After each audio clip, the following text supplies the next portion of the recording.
Crianças podem ir para a classe agora. Podem sair aqui pela porta da frente. Riad.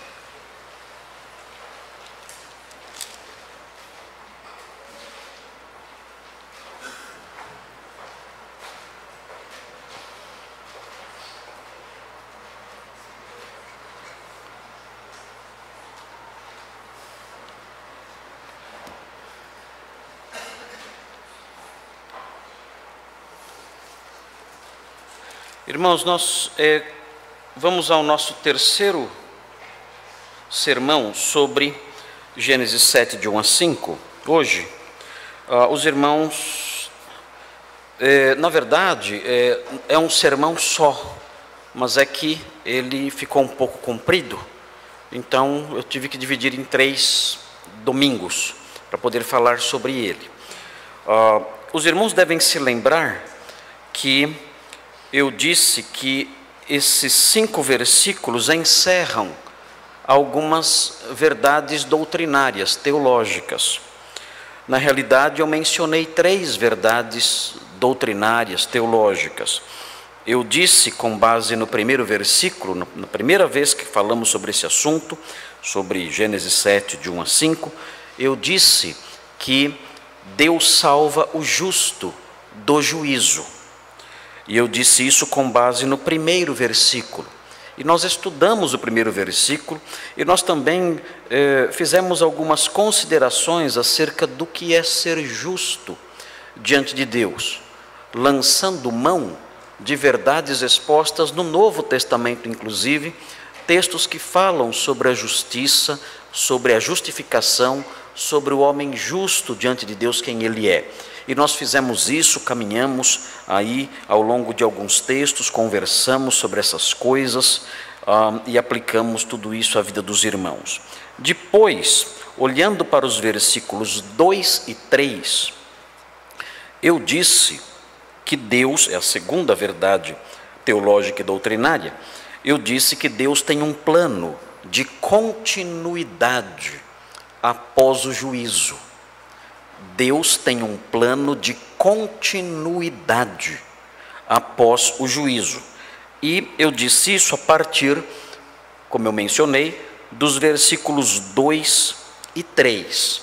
E nós começamos a falar sobre os versículos 2 e 3 na semana passada. E eu expliquei para os irmãos o versículo 2 e um pedacinho do versículo 3, explicando o objetivo de Moisés ao mencionar os animais e as aves puros e os animais e as aves imundos. E eu expliquei por que Moisés insere isso em seu texto, um texto escrito para os israelitas no período do Êxodo. Por que Moisés inseriu isso? Eu disse que Moisés quis criar, mostrar que havia um nexo, um liame, uma conexão entre os homens justos dos dias de Moisés e os homens justos de todas as épocas, já que Noé fazia distinção entre animais puros e impuros, assim como os israelitas debaixo da lei, justos também debaixo da lei, faziam distinção entre animais puros e impuros nas suas práticas cultuais.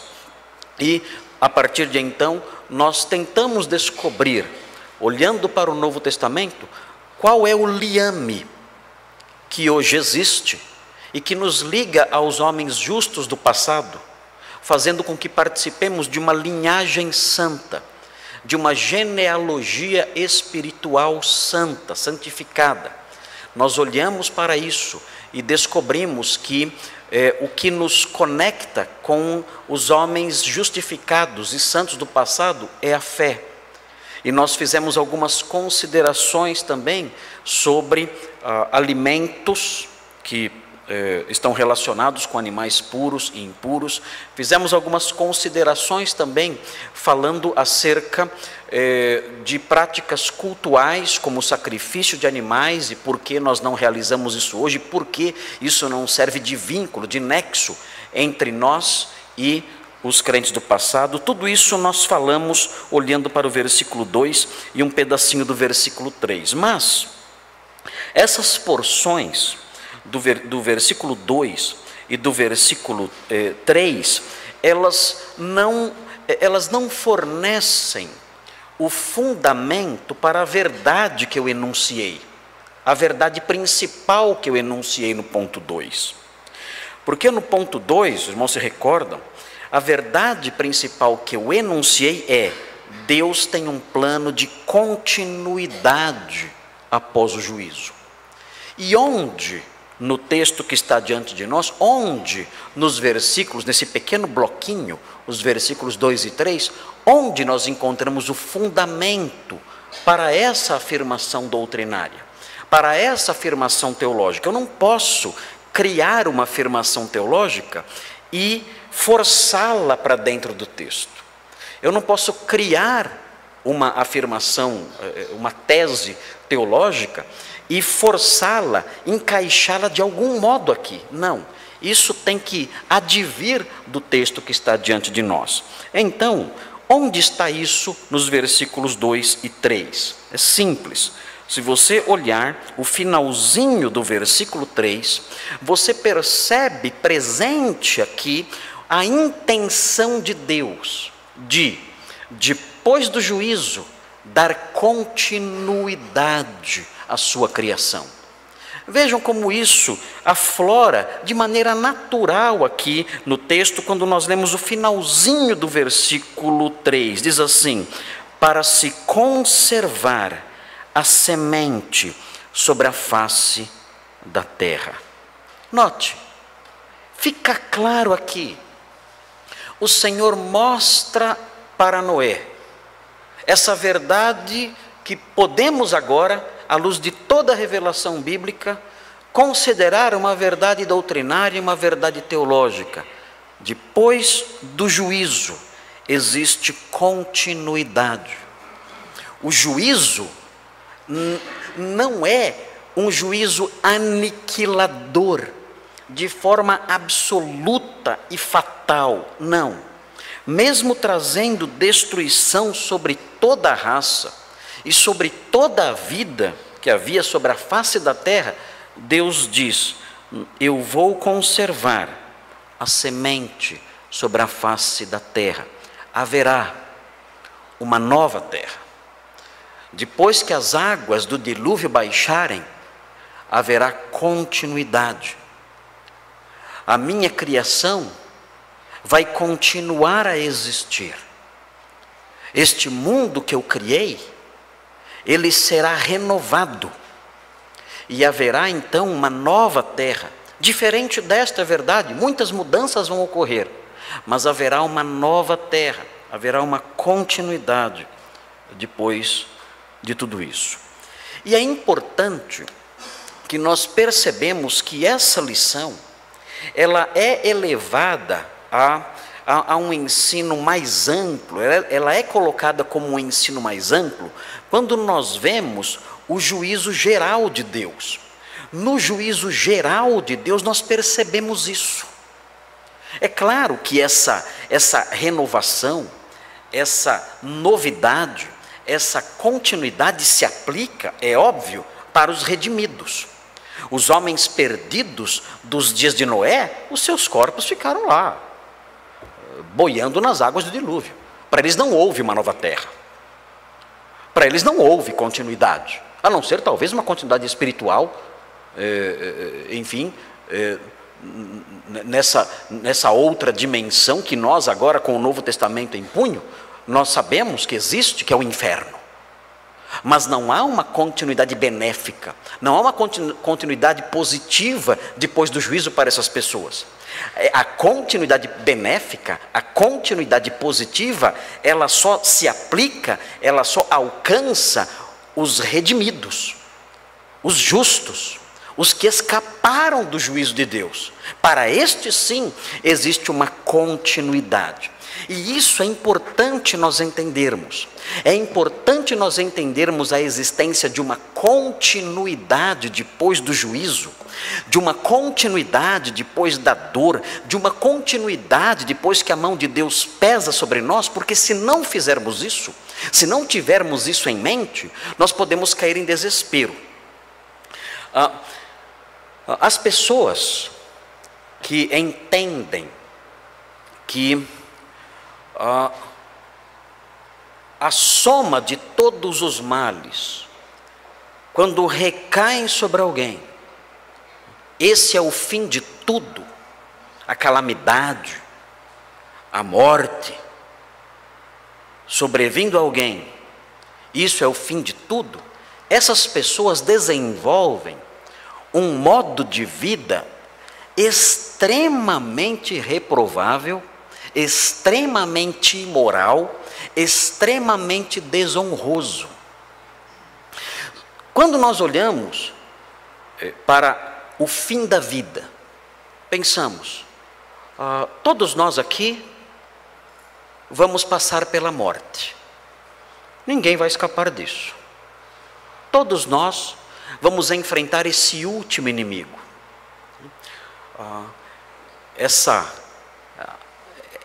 esse resultado ainda presente do pecado, nós não temos como evitá-lo, nós ainda vamos experimentá-lo, vamos passar por ele. Nós, os crentes, quando olhamos para isso, para esse juízo que é a morte, para esse último inimigo que é a morte, quando olhamos para isso, nós temos uma visão diferente, porque entendemos que existe continuidade depois disso. Nós sabemos que depois que nós fecharmos os olhos neste mundo, a nossa vida vai prosseguir. Teremos uma vida eterna. E isso, de alguma forma, determina a maneira como nós vivemos aqui. E mais, a Escritura fala não somente de uma vida numa outra dimensão, não somente de uma vida no céu. Nós, os cristãos, nós tendemos a tornar bastante etérea a vida eterna. Ela se torna muito espiritual, pouco palpável na nossa mente. Nós imaginamos a vida eterna lá no céu. Os nossos hinos geralmente cantam a eternidade sempre em termos celestiais. Mas, na verdade, quando nós olhamos para o ensino bíblico, tanto de Jesus, do apóstolo Paulo, enfim, o Apocalipse de João e tudo mais, quando nós olhamos para a realidade da salvação final, nós descobrimos que, na verdade, a nossa salvação, a nossa realidade após o juízo, após o fim de tudo, é uma realidade palpável. Nós não seremos almas apenas, espíritos desencarnados tocando harpa em algum lugar aí do céu. Não é isso que vai acontecer. Nós aprendemos na Escritura que haverá a ressurreição dos mortos. Nós aprendemos que ainda que esse nosso corpo se deteriore, ainda que esse nosso corpo seja cometido por doenças terríveis, ainda que esse nosso corpo apodreça, ainda que esse nosso corpo seja quebrantado, seja curvado, seja lançado ao pó e se transforme em pó, ainda que isso aconteça, nós sabemos que um dia nós nos levantaremos da sepultura, com corpos novos, transformados e glorificados, com corpos, conforme o apóstolo Paulo ensina, com corpos que não podem se deteriorar. E a Bíblia ensina também que nós não viveremos numa dimensão meramente celestial entre nuvens ali, não, ainda que isso aconteça com as pessoas que morrem agora, mas numa escatologia mais avançada, numa escatologia que segue mais à frente disso, não só a escatologia individual, mas a escatologia geral como um todo, apontando para os salvos de todas as épocas, aponta para a realidade de uma nova criação, de um novo mundo, palpável como este, ou talvez até mais palpável e mais concreto e mais real do que este mundo. apontando aí para uma eternidade que é dotada de uma concretude que nós não podemos imaginar. Corpos muito mais reais do que este aqui. Nossos corpos agora, perto do que seremos, são apenas sombras. Nós é que somos sombras. Nós é que somos etéreos. Nós é que somos menos reais agora. A realidade da nossa salvação futura, ela é dotada de uma materialidade intensa, de uma materialidade muito mais intensa do que esta. Os nossos corpos não vão se decompor mais. E o novo céu e a nova terra, no qual viveremos, é um novo céu e uma nova terra que também não se decompõem como este aqui. Então essas coisas, quando nós aprendemos essas coisas, isso de alguma forma altera a nossa ética e altera o nosso modo de viver agora. Noé era um homem justo, e nós aprendemos em Hebreus 11, que esses homens eram justos porque eles contemplavam uma cidade que viria. A contemplação de uma realidade que ultrapassa a morte, que ultrapassa o juízo, que ultrapassa os cataclismas que Deus trará sobre o mundo, a contemplação dessa realidade que um dia se instalará por todo sempre. Isso faz que, ao contemplar essa realidade, nós tenhamos um modo de vida diferente aqui. Por isso, essa afirmação de que há uma continuidade após o juízo deve estar na nossa mente. Mesmo depois da morte, o último inimigo, haverá continuidade. Mesmo depois que o Senhor se levantar contra este mundo, mesmo depois que o cálice da sua ira se encher e ele derramar a sua ira sobre este mundo, e os elementos todos em fogo se desfizerem, mesmo depois que isso tudo acontecer, quando um dilúvio novamente cair sobre este mundo, não de água, mas de fúria, não com água, mas com fogo, e tudo se desfizer, existe uma continuidade, um novo céu e uma nova terra para aqueles que foram redimidos. E isso faz com que nós hoje vivamos de modo santo, tendo em mente, tendo no nosso horizonte essa cidade, esse novo mundo, essa realidade eterna que nos aguarda. Quando isso é tirado de alguém, ou quando alguém não tem isso, os reflexos sobre a sua vida hoje são o contrário. A pessoa que pensa, morreu, acabou, ela se torna uma pessoa devassa, ela não consegue valorizar o que é honroso, ela passa a ter uma vida na qual ela quer aproveitar ao máximo tudo, o máximo que puder e o mais depressa, porque ela sabe, tudo vai acabar, eu tenho que aproveitar ao máximo agora, porque tudo vai acabar. Existe um registro interessante, um registro histórico de um escritor, um historiador chamado Tucídides. Esse é o nome dele, Tucídides.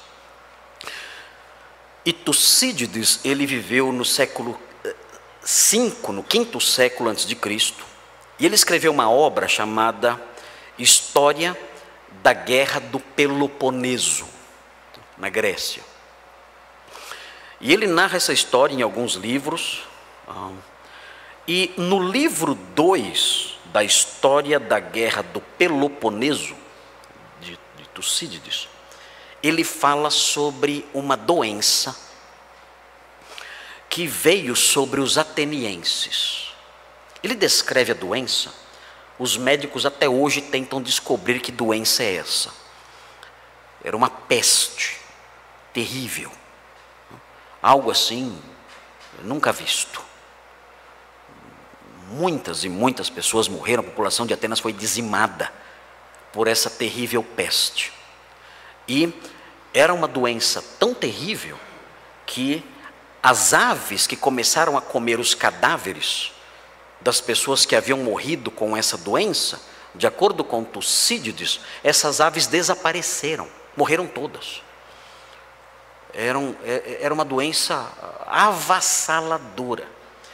E isso fez com que os homens daqueles dias, os homens que enfrentaram essa calamidade, fossem acometidos de um terror imenso, dizendo: tudo isso aqui vai acabar, nós vamos morrer depressa, a nossa vida a qualquer momento chega ao fim, nós contraindo essa doença não há esperança nenhuma. As pessoas que ficavam doentes, elas eram abandonadas, ninguém cuidava delas porque sabiam, essa doença não vai perdoar, essa pessoa vai morrer. Poucos sobreviveram.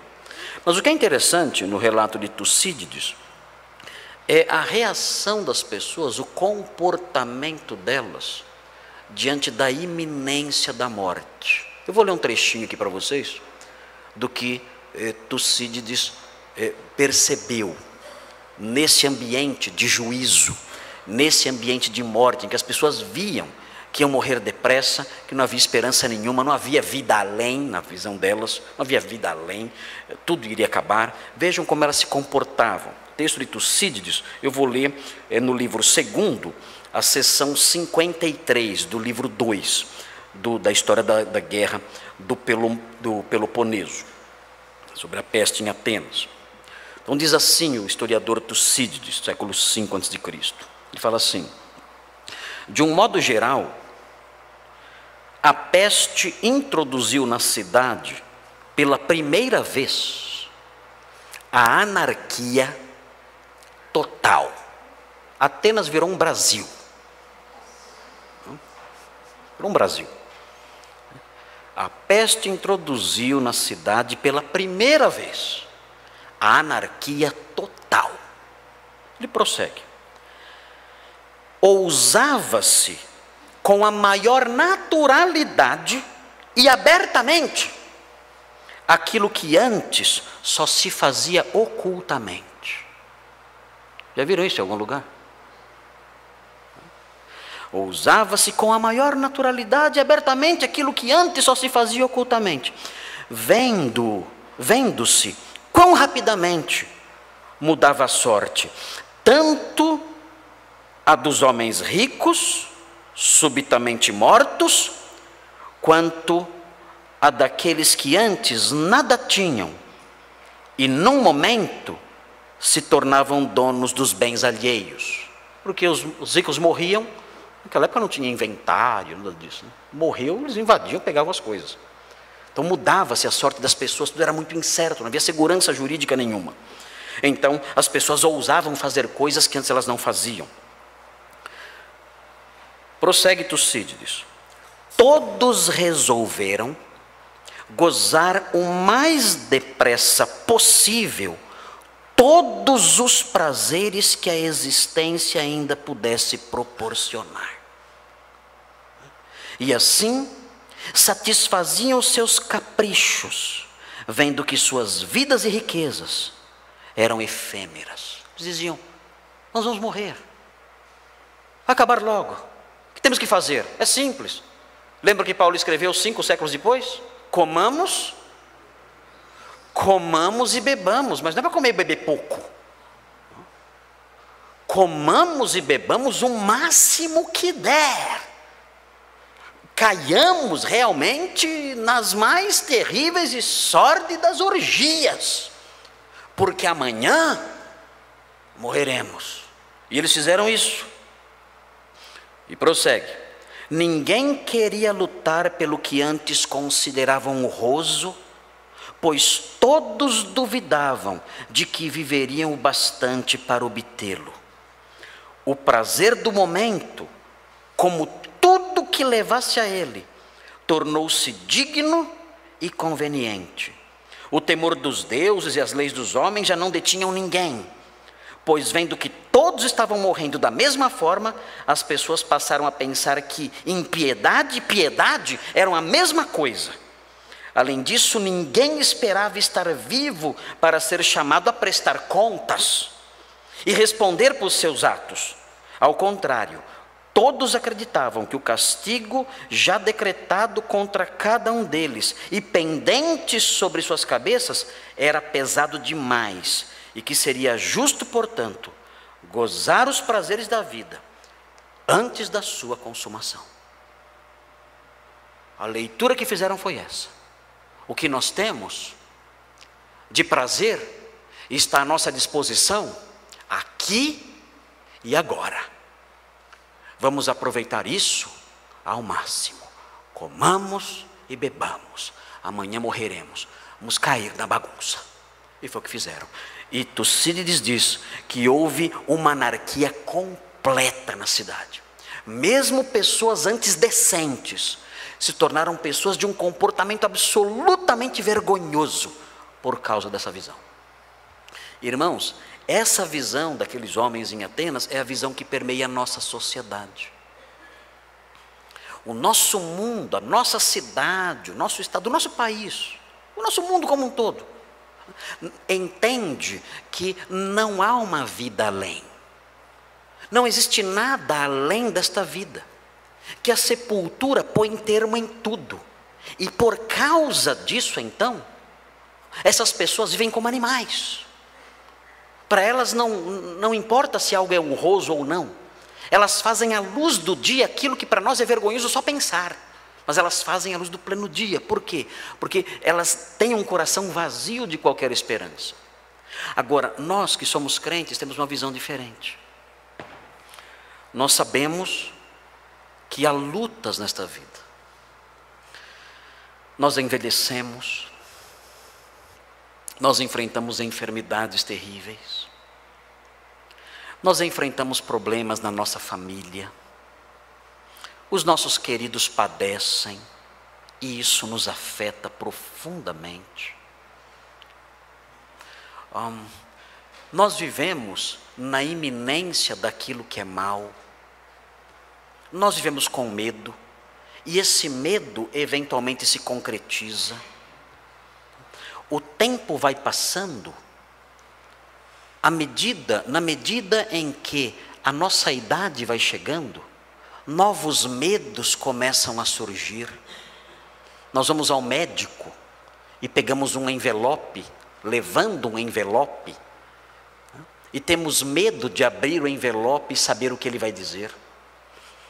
Agora inventaram esse negócio de todo ano tem que fazer exames. Todo ano é uma aventura nova. Que vai acontecer desta vez? Quando o envelope for aberto, o que vai acontecer? E nós temos certeza. Nós não queremos encarar isso. Mas nós temos certeza de que um dia o médico abrirá o envelope. E a notícia não será boa. Nós sabemos disso. Esse dia vai chegar.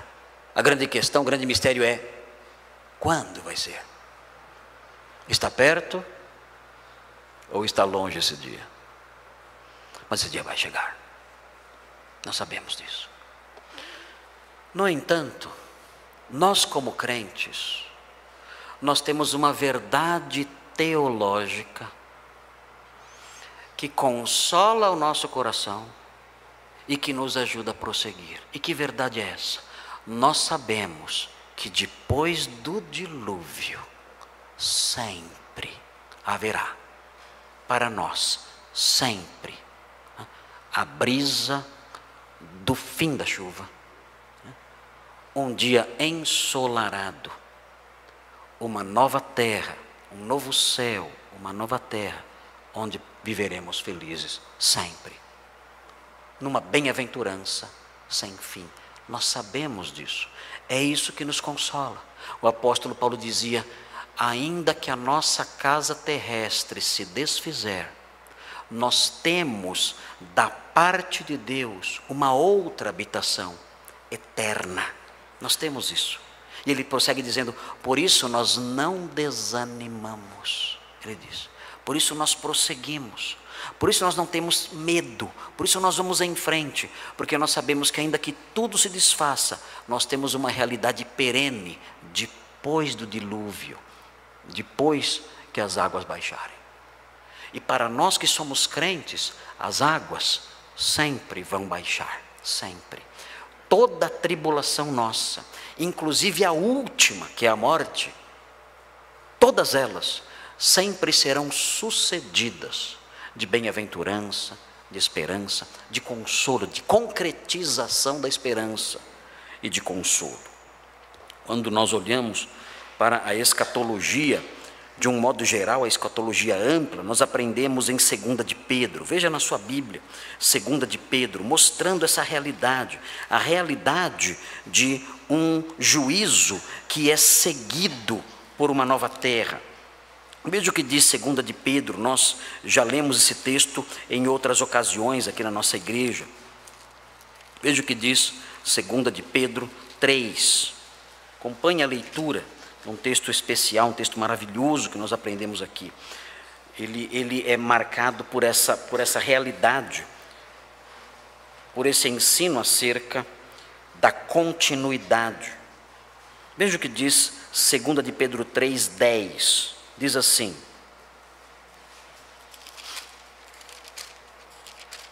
versículo 10. Virá entretanto como ladrão o dia do Senhor.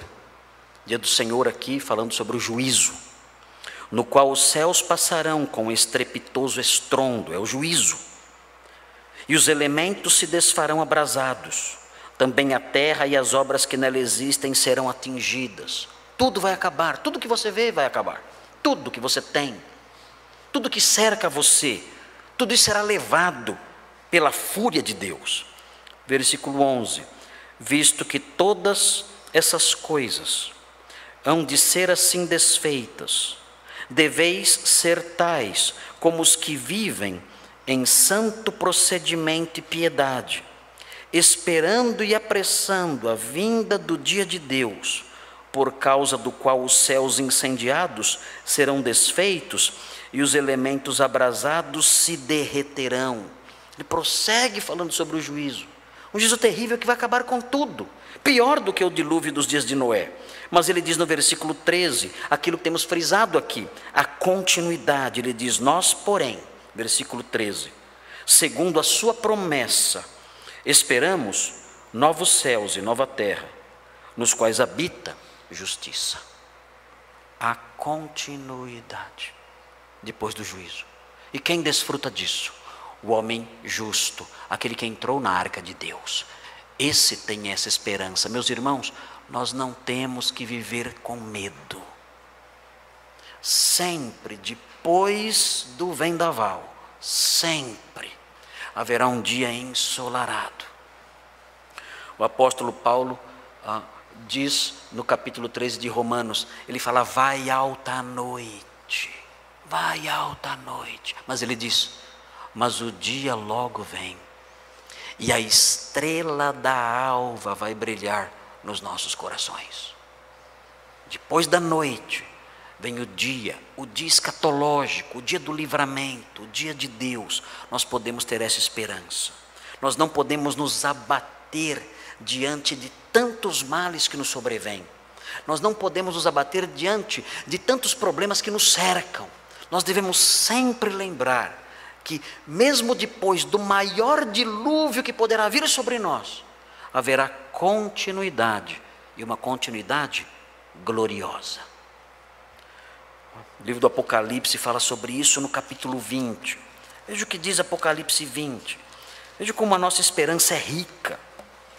Por isso que os homens do passado, com essas coisas em mente, eles diziam, quando estavam doentes, eles diziam: por que tardam? Por que tardam os carros de Deus e não vêm logo me buscar? Eles diziam isso. Por que demoram tanto os carros de Deus? E eu estou passando por essas dores tão terríveis, por esses sofrimentos tão grandes na minha saúde. Por que é tão demorado É tão demorada a vinda da redenção de Deus? Porque Ele não envia logo os seus anjos para me levar? Mostrando aí essa esperança que ele tinha em face do sofrimento, em face da dor, crendo nessa continuidade de que estamos falando. Veja Apocalipse 20, versículo 11. O texto fala sobre o juízo de Deus. O juízo do grande trono branco é chamado de o juízo final. Os incrédulos zombam dessas coisas, mas a Bíblia fala que essas coisas vão acontecer. Veja o que fala sobre o juízo final. No capítulo 20, versículo 11, diz assim: vi um grande trono branco, e aquele que nele se assenta, de cuja presença fugiram a terra e o céu, e não se achou lugar para eles. Vi também os mortos, os grandes e os pequenos, postos em pé diante do trono. Então se abriram livros. Ainda outro livro, o livro da vida, foi aberto. E os mortos foram julgados, segundo as suas obras, conforme o que se achava escrito nos livros. Deu o mar os mortos que nele estavam. A morte e o além entregaram os mortos que neles havia, e foram julgados, um por um, segundo as suas obras. Então a morte e o inferno foram lançados para dentro do lago de fogo. Esta é a segunda morte, o lago de fogo. E se alguém não foi achado inscrito no livro da vida, esse foi lançado para dentro do lago de fogo. É o juízo de Deus. A Bíblia fala sobre esse dia terrível. E o homem incrédulo deve estar atento para isso, para esse dia em que ele vai se encontrar com Deus.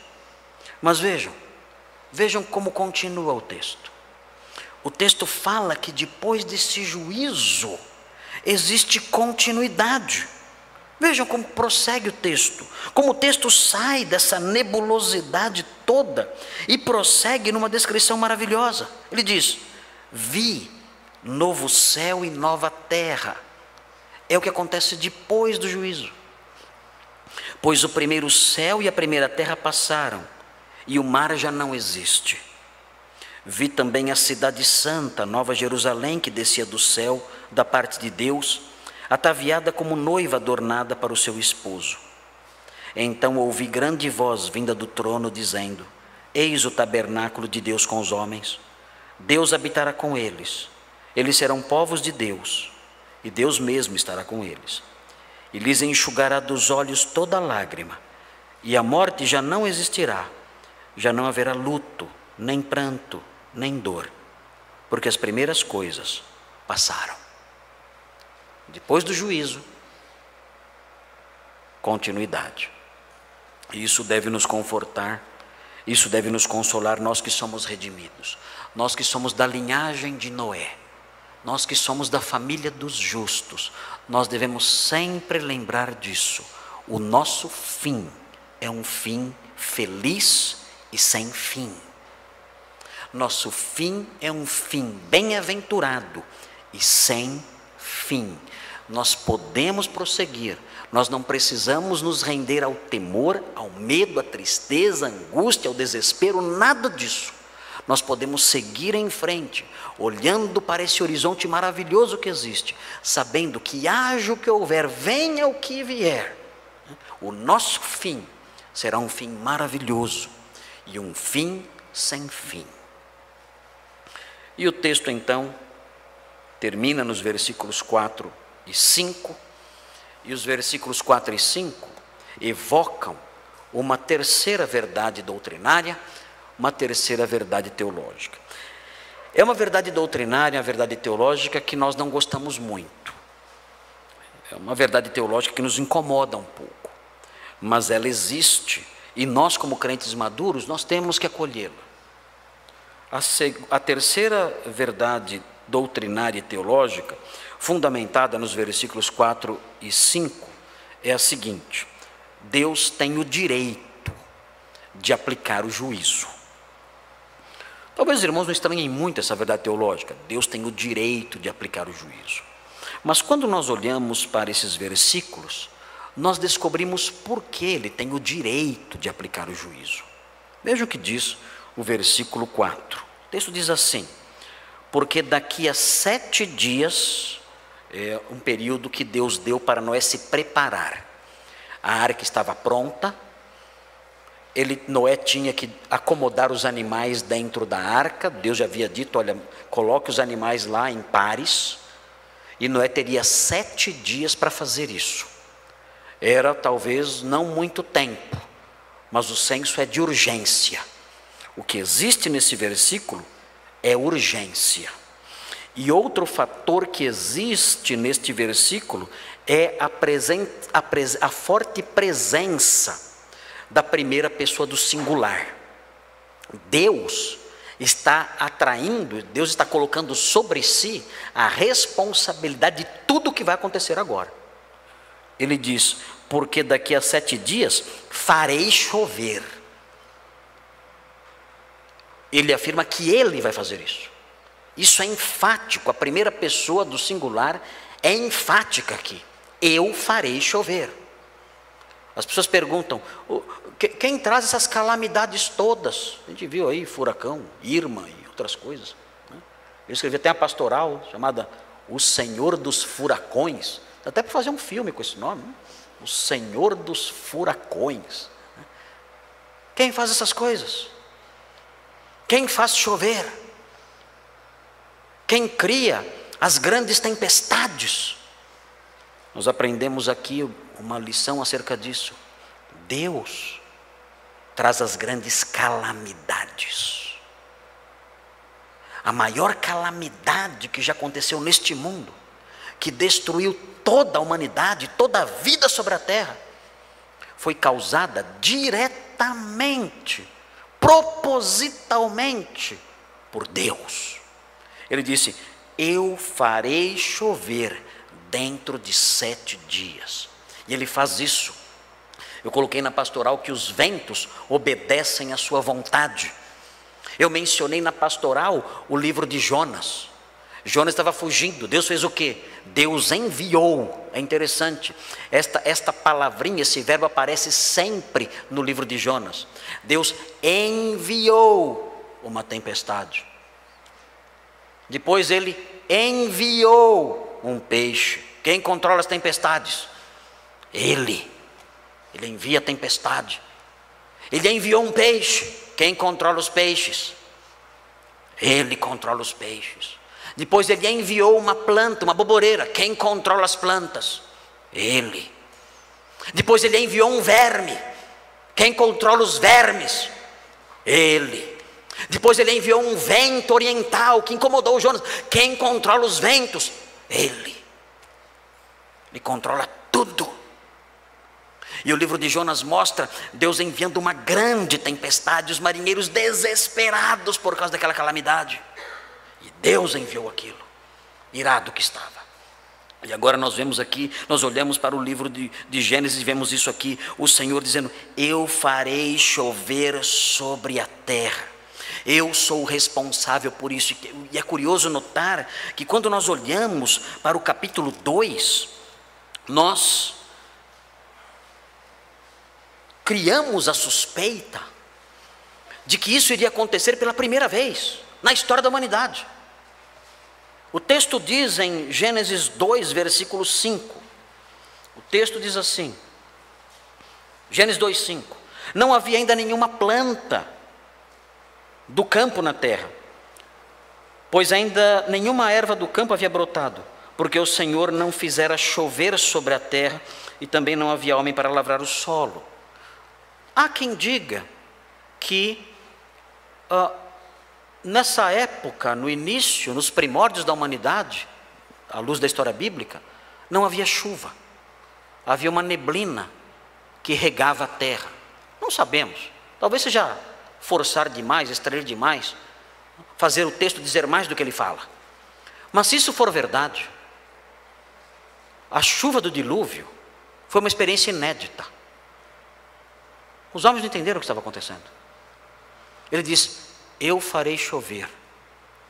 Eu vou descrever depois a chuva para os irmãos nos outros versículos que vem depois, falando sobre essa chuva, uma chuva que nunca aconteceu e nunca acontecerá de novo. Mas Deus realiza esse ato talvez inédito para desespero dos homens. Eu farei chover, eu vou abrir as comportas dos céus. Aquelas águas que eu separei, e que eu coloquei as águas acima do firmamento e as águas abaixo do firmamento, aquelas que estão acima do firmamento, eu vou fazer desabar sobre a terra, como nunca aconteceu antes. Isso vai acontecer durante 40 dias, ele diz. Durante 40 dias e 40 noites, eu vou fazer isso, eu vou fazer. Eu tenho autoridade sobre a chuva, sobre as águas. Eu tenho autoridade sobre tudo. Eu coordeno, eu comando todas as coisas. Eu tenho pleno direito de fazer isso. Eu sou Deus. E ele prossegue. O texto diz na sequência, e agora vem algo interessante aqui, algo que deve chamar a nossa atenção. Ele diz no versículo 4, ele diz assim: e da superfície da terra exterminarei todos os seres que fiz. Os irmãos sabem por que ele fala os seres que fiz? Sabe por quê? Ele está enfatizando o seguinte: eles são meus. Eu os fiz. E tendo-os feito, eu tenho direito absoluto sobre eles. Eles são meus. E eu faço com eles o que eu quiser. E não tenho que dar satisfações para ninguém. Eu os fiz, eles são meus. Sabe quem fez você? Sabe quem fez você? Deus. Sabe o que significa? Simples. Ele tem o direito de fazer o que quiser com você, sem lhe dar nenhuma explicação. Nenhuma. Jó entendeu isso. Jó entendeu isso quando ele perdeu tudo: a saúde, a família, a fama, a fortuna, tudo. Ele disse: ele deu, ele tirou. O Senhor deu, o Senhor tirou. Bendito seja o nome do Senhor. Essa é a mentalidade do homem regenerado. Ele sabe: o Senhor é o meu dono. Se Ele quiser me lançar num leito de dor, Ele é meu dono. Ele faz o que Ele quiser. Se Ele quiser me jogar na miséria, Ele vai fazer isso. Ele tem o direito de fazer isso. Ele é o meu dono. Eu não posso reivindicar nada, como dizem os pregadores da mentira. Eu não posso bater o pé e exigir nada de Deus, não posso fazer nada disso e nem exigir explicações das coisas que Ele faz. Ele é justo, santo e puro em todos os seus atos, e Ele pode fazer o que Ele quiser com aqueles que Ele criou. Eu tenho que aprender essas coisas, porque se eu não aprender essas coisas, eu não vou aceitar o que Deus faz na minha vida. As coisas vão acontecer, eu vou abrir o envelope, eu vou ler o exame, eu vou dizer: Senhor, como pode? Não é essa atitude do homem que amadureceu. Não é essa atitude do homem que conheceu o Deus da Bíblia. O homem que conheceu o Deus da Bíblia, diante da calamidade, ele olha para isso e ele diz: o Senhor é o meu dono. Ele me fez. E tendo me feito, tendo me construído, eu sou dele. E Ele tem o direito de fazer comigo o que Ele quiser. Nós vemos o Salmo 24:1. Vejam o Salmo 24:1. Essas verdades o homem moderno não aceita. Eles odeiam essas verdades, até evangélicos odeiam essas verdades. Salmo 24:1. Veja o que diz o Salmo 24:1. Veja a soberania de Deus, a sua grandeza, a sua autoridade suprema, inquestionável, imensa. O texto diz no Salmo 24:1: ao Senhor pertence a terra. E prossegue: e tudo o que nela se contém. E realça mais intensamente, num paralelismo aqui do versículo 1, o mundo e os que nele habitam. Você habita no mundo? Ou você é um ET?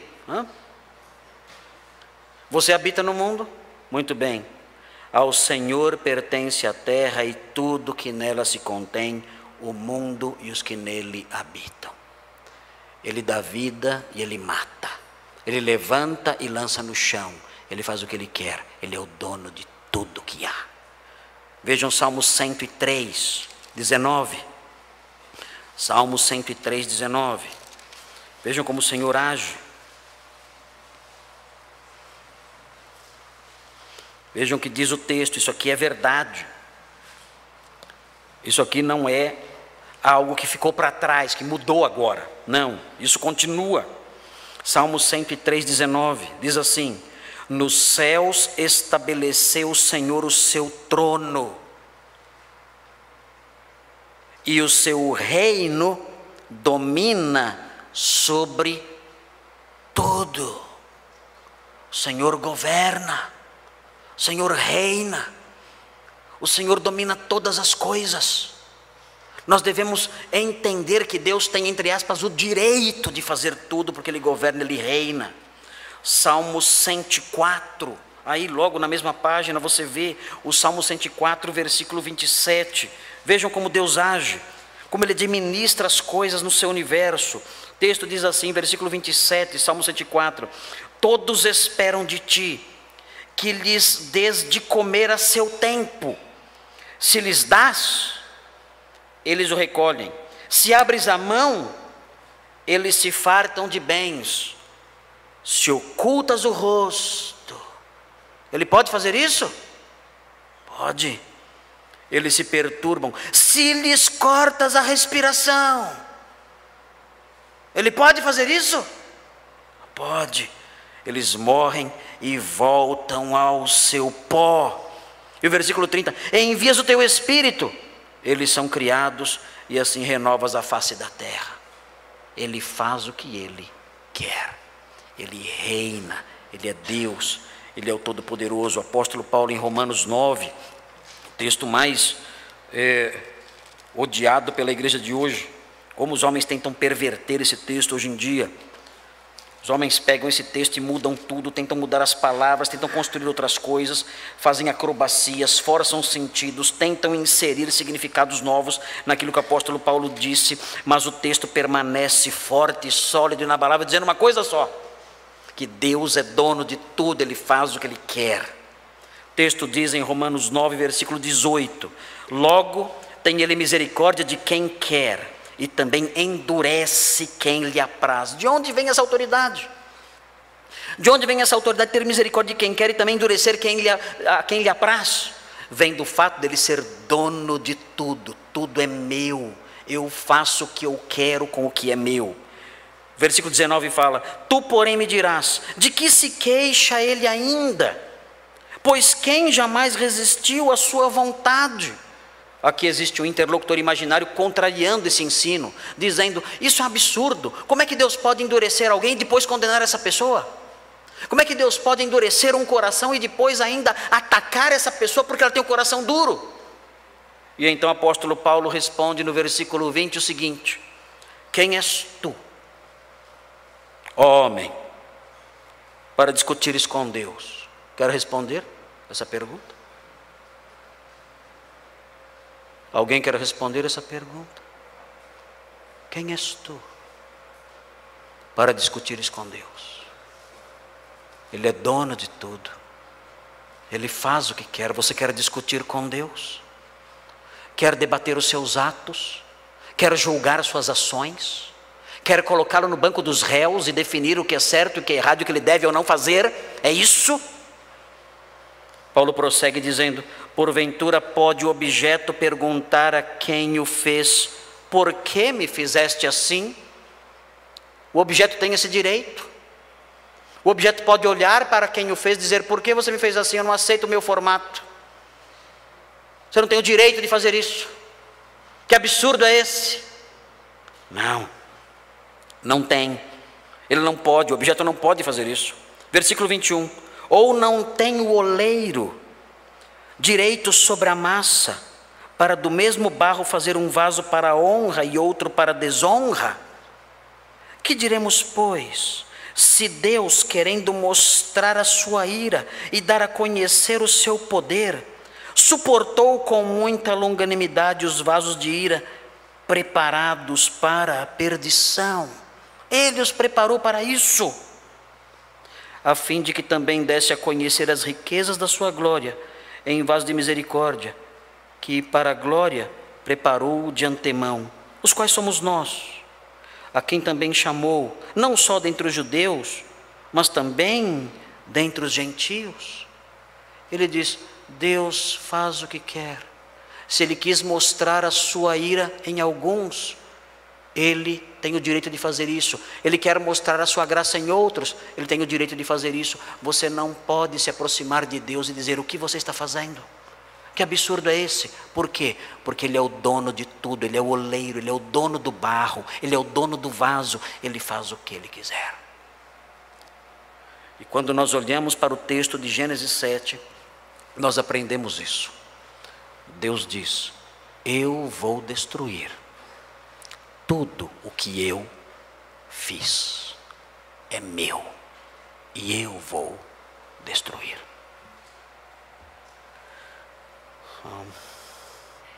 Quando nós olhamos para isso, nós somos instados, nós somos convidados pela Sagrada Escritura, por seu Santo Espírito, por sua palavra viva, nós somos instados a nos resignar e a nos curvar diante desse Deus soberano, dizendo a Ele: Senhor, tem acontecido coisas na minha vida que eu não consigo entender. Eu tenho sofrido perdas e dissabores que eu não consigo saber o motivo disso, entender a razão disso, compreender o porquê disso. Eu não entendo porque o Senhor deu e agora tirou. Eu não entendo porquê tudo estava indo tão bem e de repente, em pouco tempo, tudo virou de pernas para o ar. Eu não entendo. Eu não entendo porque ontem eu estava em festa e agora eu estou amargando essa angústia terrível. Eu não entendo nada disso.